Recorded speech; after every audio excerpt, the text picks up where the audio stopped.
Elias Kane lived alone on the edge of the Scrap Veil.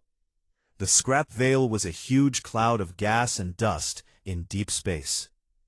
Old ships floated inside it like forgotten bones. Some ships came from wars nobody remembered anymore. Others came from colonies that failed long ago. Most people stayed away from the Veil because radiation killed slowly and broken reactors exploded without warning. Elias did not care about the danger. He came here after the Navy let him go. He had fixed engines on battlecruisers for 30 years. Now he fixed whatever came to die. His home sat inside a hollow asteroid. The asteroid had thick walls of rock and metal. He dug tunnels with old mining tools. He built rooms from pieces of dead freighters. Lights came from salvaged bulbs that still worked. Air came from machines he repaired himself. Every day, Elias put on his suit and went outside. With a small tug ship. The tug was small and ugly, but very strong. He tied cables to broken hulls. He pulled them to safer places, away from drifting debris. Sometimes he talked to the ships. He said things like, "You are not done yet," or "Hold on a little longer." People would call him crazy if they heard him. No one came to hear him. One standard cycle, the scanners woke him early. A signal blinked on his old screen. It was weak and full of static.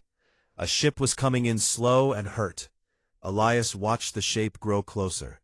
It looked like a Xeno courier, sleek and pointed. Most couriers flew fast and clean. This one trailed sparks and leaked air. Its engines coughed like a sick animal. Elias did not wait. He climbed into the tug and pushed away from the asteroid. He matched speed with the stranger ship. He sent a radio message on open channel. "This is Elias Kane of the Scrap Veil. You are in trouble. I can tow you to a safe dock. No charge, no questions." The answer came after a long pause. A voice answered, soft and tired. "This is Lyra of the Weeping Star. I accept your help. Thank you." Elias connected the tow cables. He pulled gently so the damaged ship would not break apart. The Weeping Star was smaller than most human ships. Its hull shone with faint blue lines that pulsed weakly. Those lines were Calith skin tech.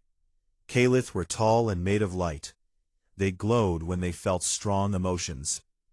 Lyra stood at the viewport when Elias brought her close. She looked thin and pale. Her skin flickered dim orange. Elias saw the fear in her eyes. He gave a small wave. She waved back slowly. He guided both ships toward his hidden dock. The dock was a big empty battleship hull. He had cut doors into it years ago. Inside he had built cradles for ships to rest. Cranes hung from the ceiling. Welding arms waited in rows. Airlocks connected to living areas. Elias opened the main bay doors. He eased the Weeping Star inside. When the bay sealed, he pumped in air. Lyra opened her hatch and stepped out. She wore a thin suit that matched her skin color. She stood very tall, almost touching the ceiling. Her eyes were large and bright gold. She looked around at the tools and parts everywhere.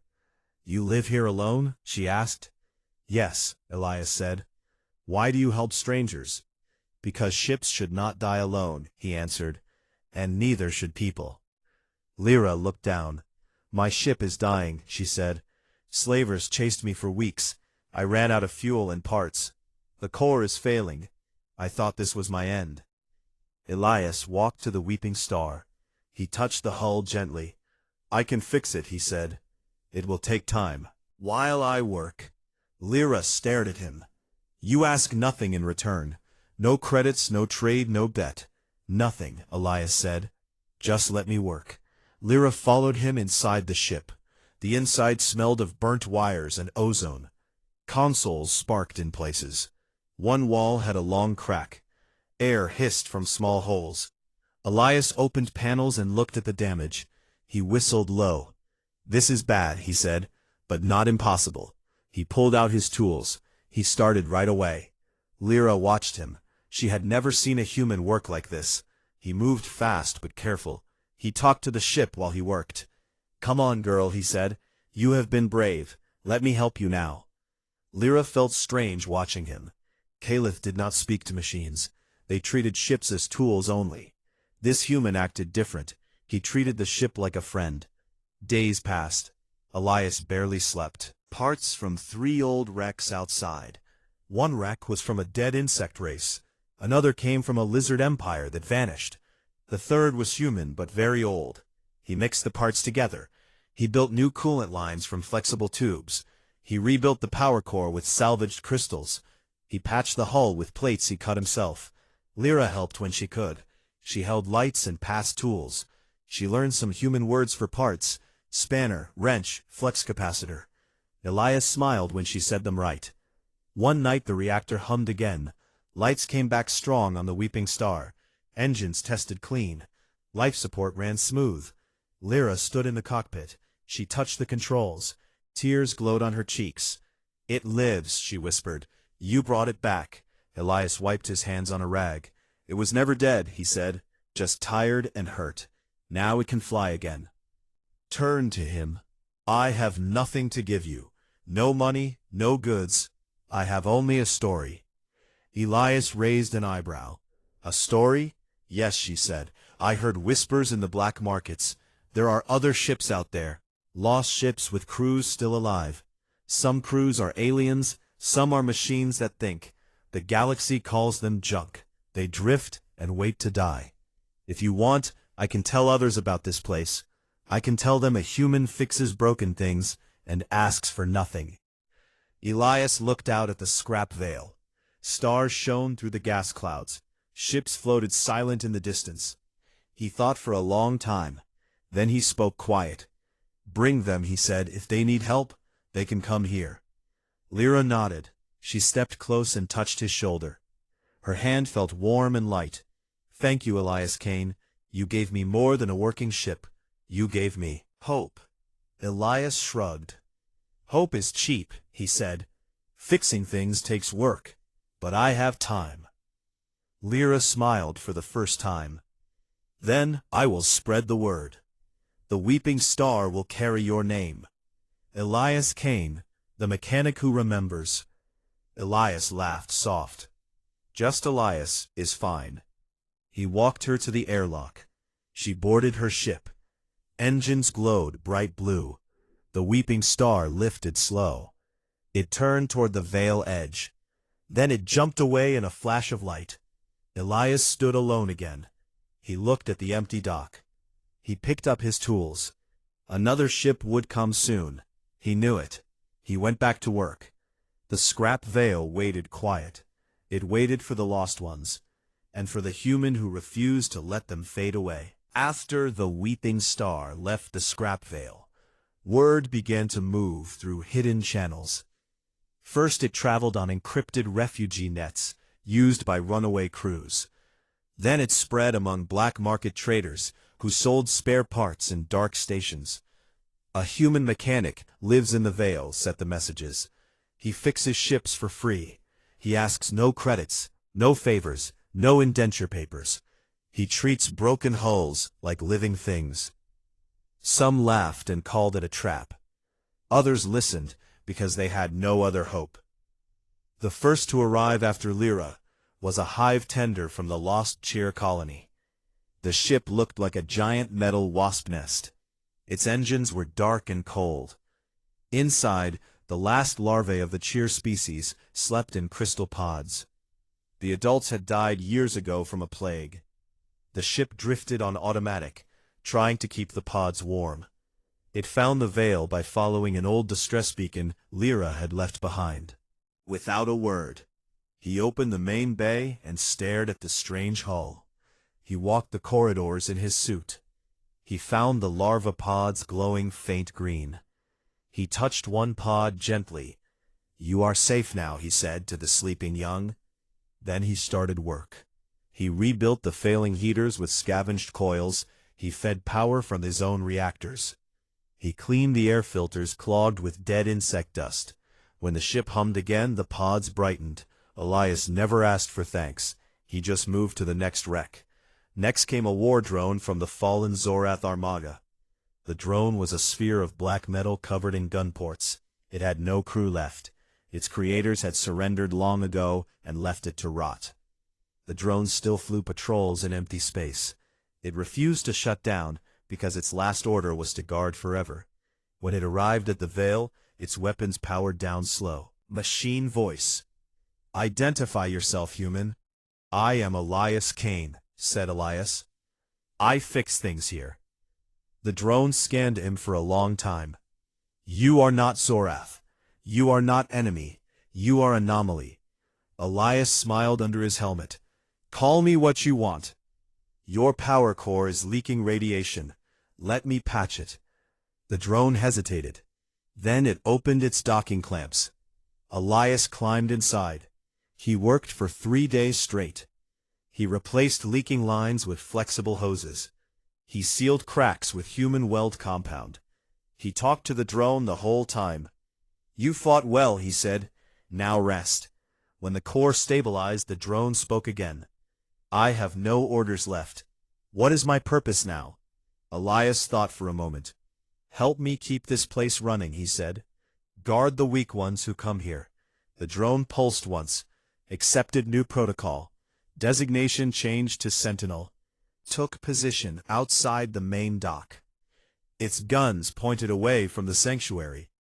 More ships followed. A ghost freighter drifted in silent. Its AI looped the same message for 300 years. "Where is the crew?" The crew never returned from shore leave. The ship had waited in orbit above a dead colony. Fuel gone. Power low. Hope gone. Elias boarded it alone. He found the AI core still running on emergency batteries. He sat in the captain chair and listened to the loop. He spoke soft. "Your crew is gone, friend, but you are not alone anymore."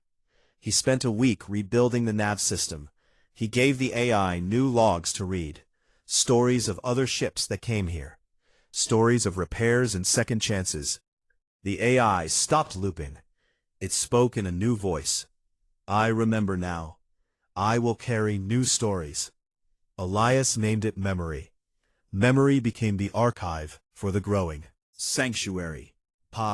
It stored every repair log, every name, every tale. Lyra returned after 2 standard months.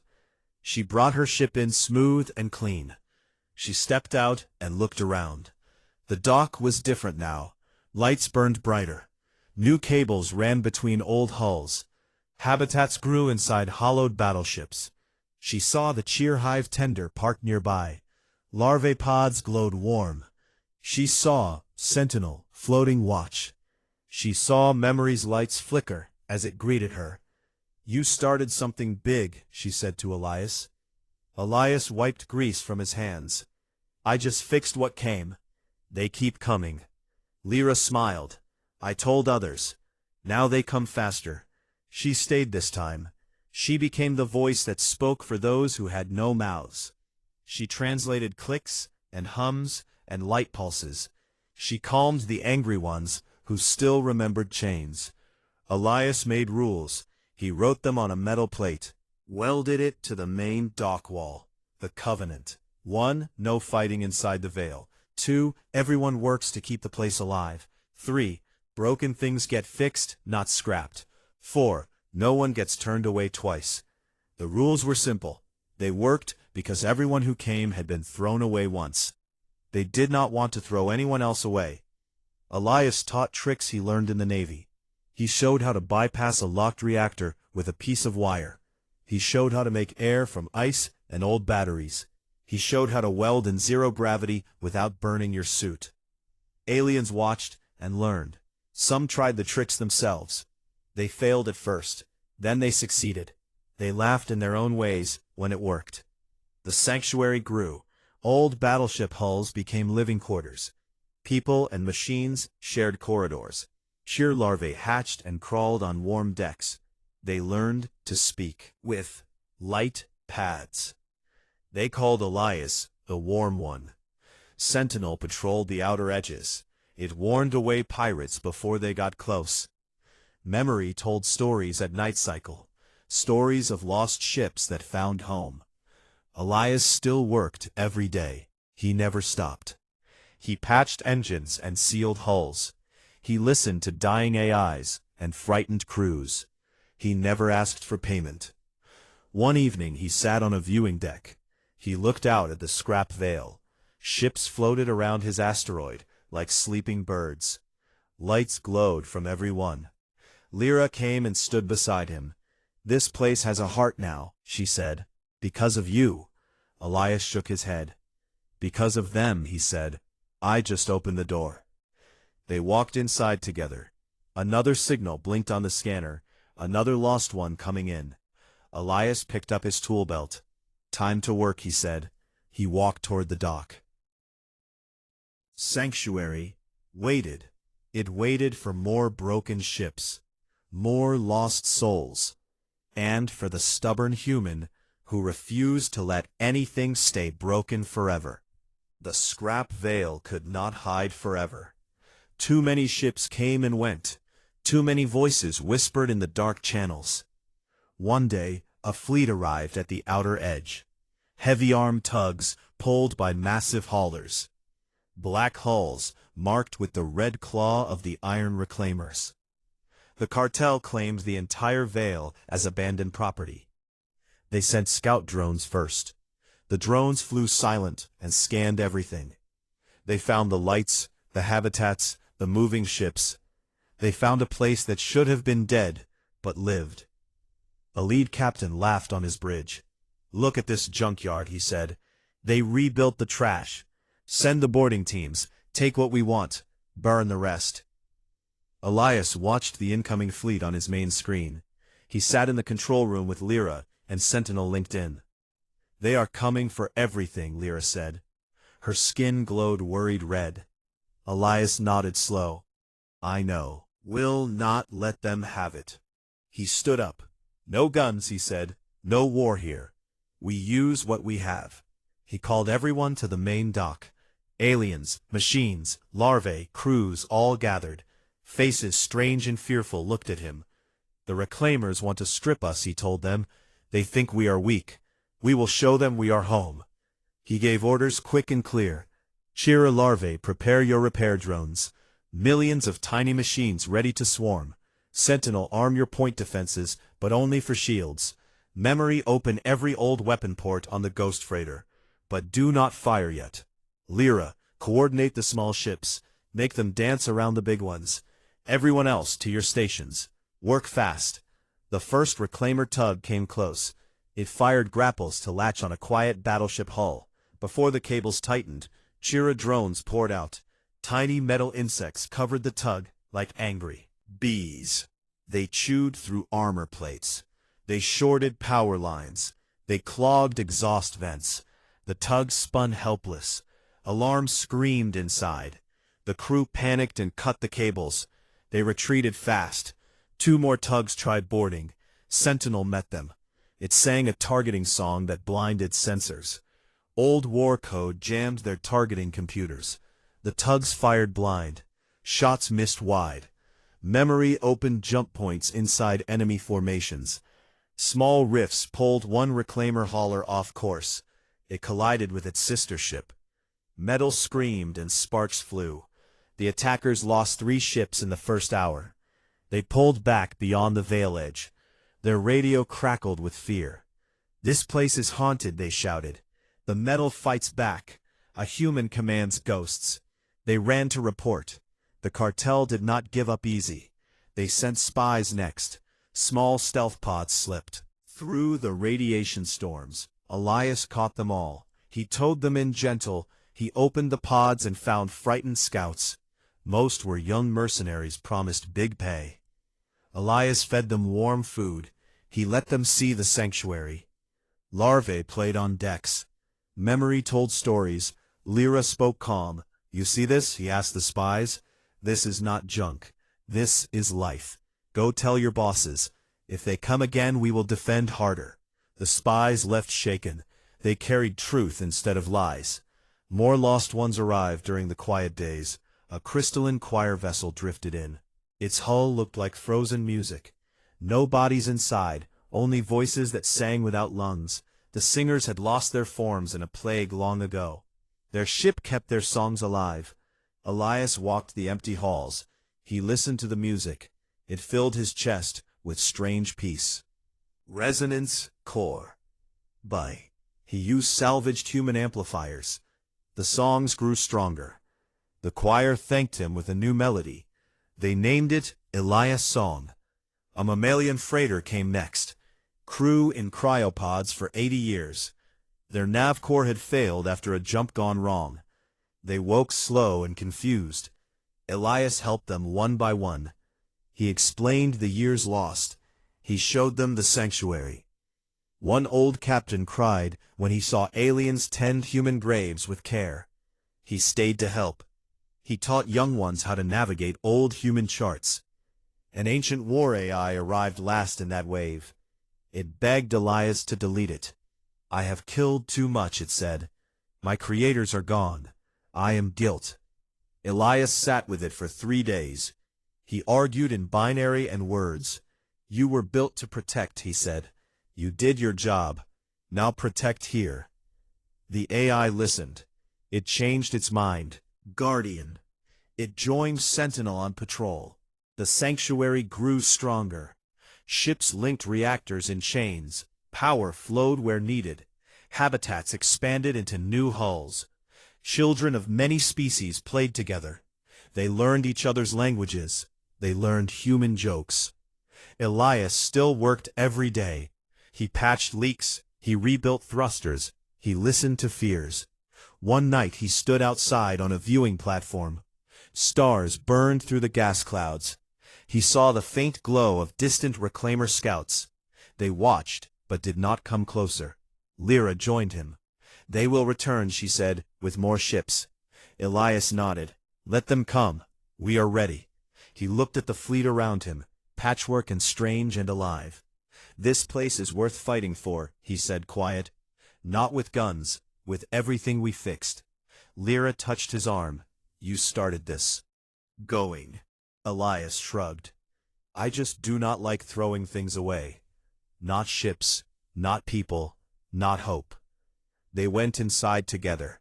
Another signal appeared on the scanner, another lost ship limping in. Elias picked up his tools. He walked to the dock. The veil waited. It waited for the next test, for the hunters who would learn. Some things once broken can become unbreakable when a stubborn human refuses to let go. The scrap veil changed after the first battle. What started as a hidden repair yard became known across the black channels. Ships no longer hid in shame when they arrived. They came proud with patched hulls and fresh paint. Many carried the same mark now, a simple sigil welded on every bow, a crossed wrench and a broken chain.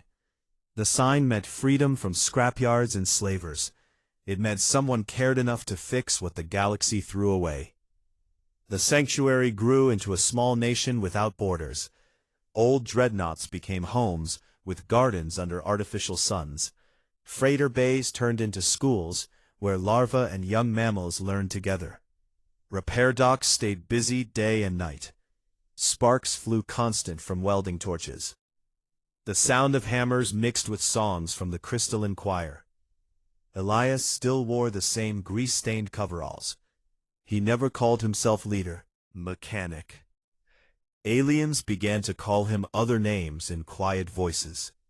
Covenant Keeper, the human who remembers, the one who listens to dying machines.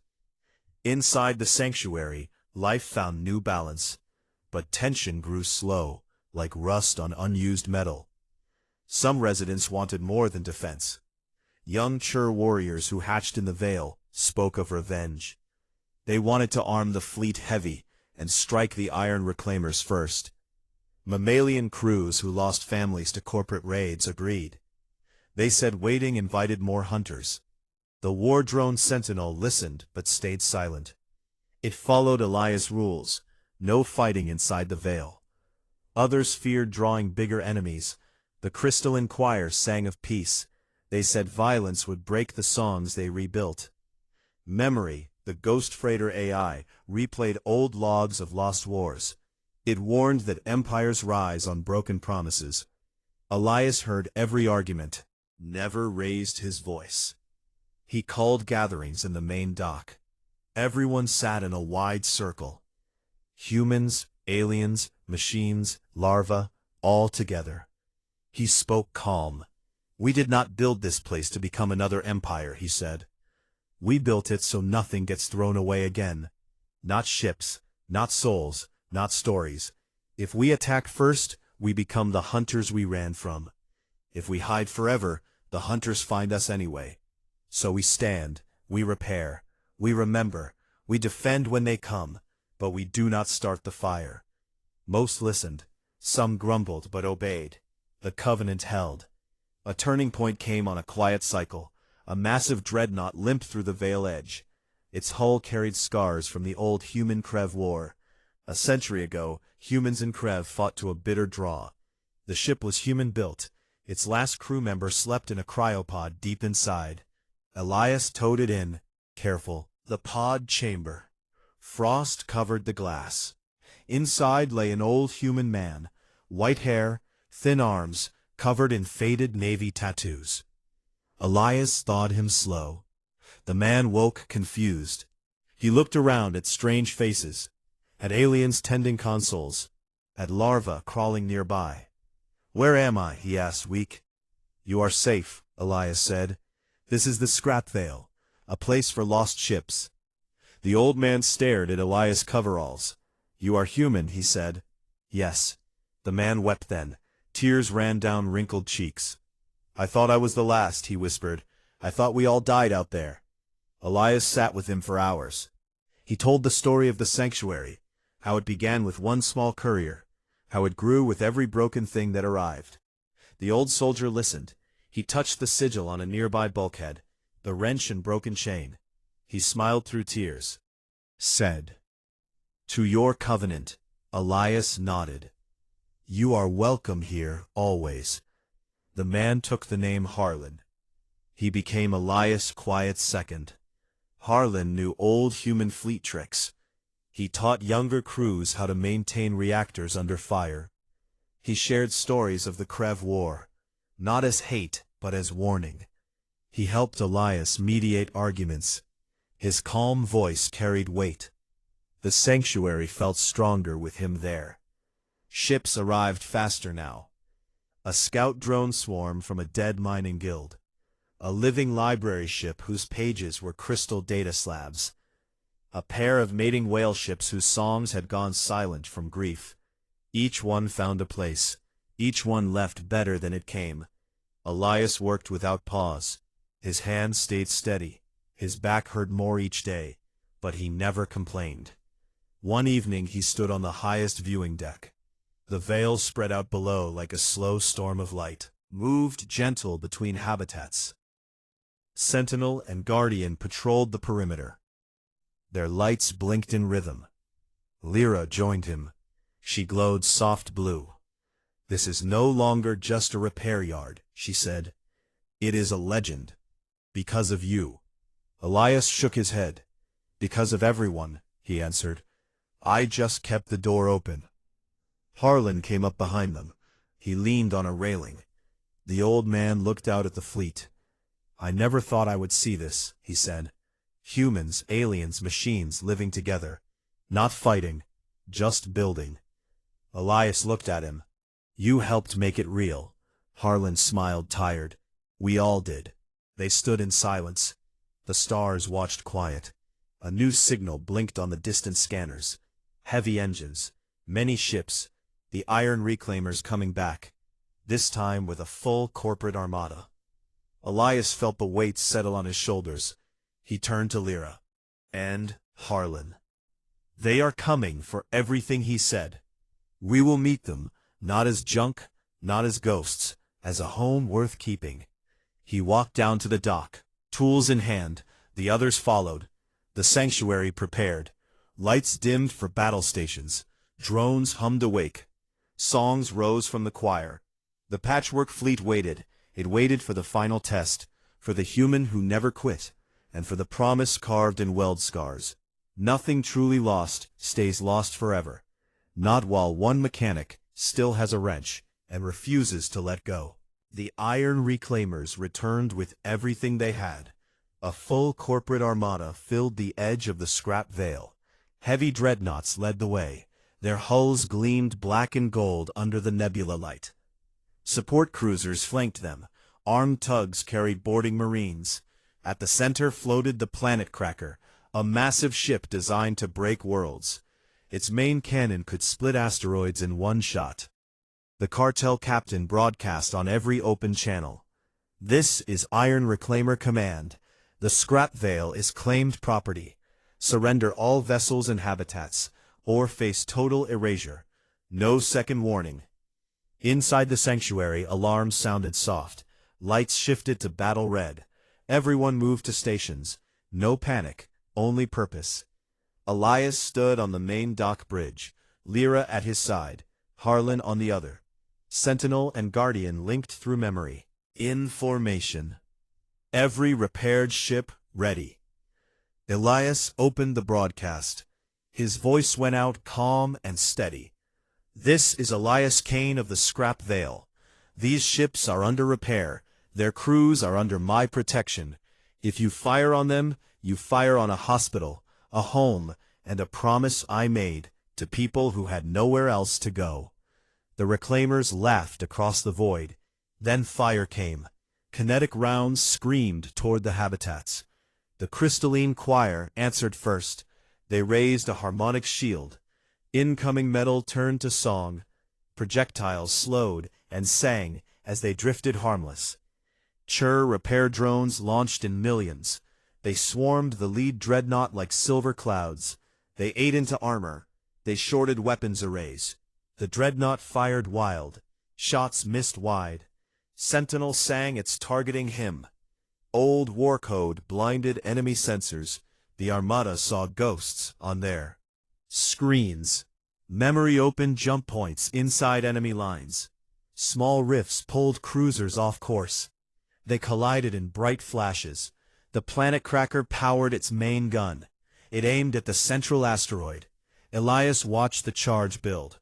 He turned to Lyra. "Keep them safe," he said. "I am going over there." Lyra grabbed his arm. "You will die." Elias smiled, tired. "Maybe, but I promised." He climbed into his small tug.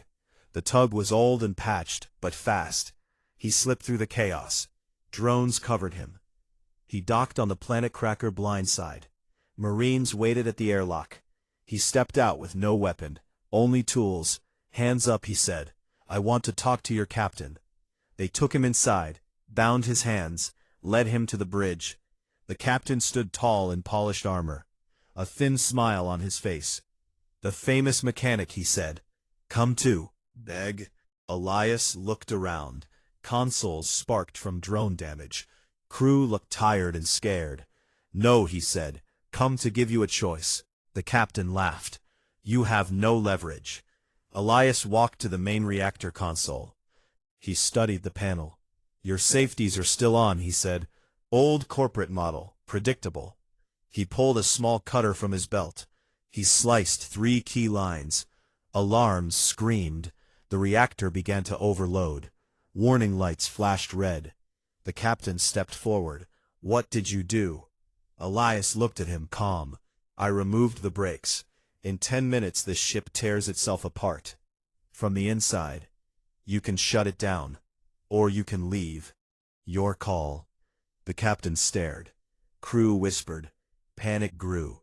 The captain spoke into his comm. "All ships pull back. Full retreat, now." The armada turned slow. Veil. The Planet Cracker limped away last. Its reactor cooled as Elias reset the lines from inside. He left the bridge, quiet. He walked back to his tug.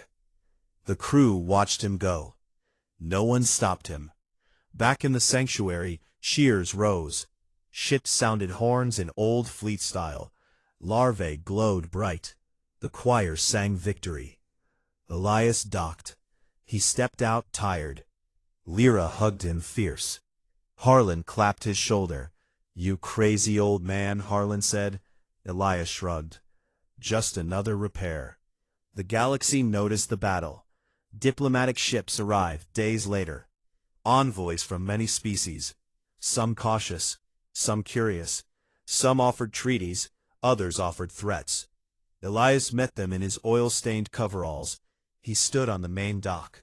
No throne, no guards, just him. One envoy asked what he wanted. Elias looked out at the fleet. I want nothing, he said. This place is not for sale. The sanctuary is not for sale. But if you are lost, if you are dying, if no one else will take you, dock, we will fix you. The envoys left quiet. Some signed quiet agreements. No interference, safe passage. The veil stayed free. Elias returned to work. He patched a small scout that arrived next. The scout was tiny. Lights flickered weak. A lone pilot inside. Alien with feathers and tired eyes. Elias towed it in. He opened the hatch. The pilot stepped out slow. I heard the stories, it said. The human who remembers. Elias nodded. Welcome home. He walked to the dock. Tools ready.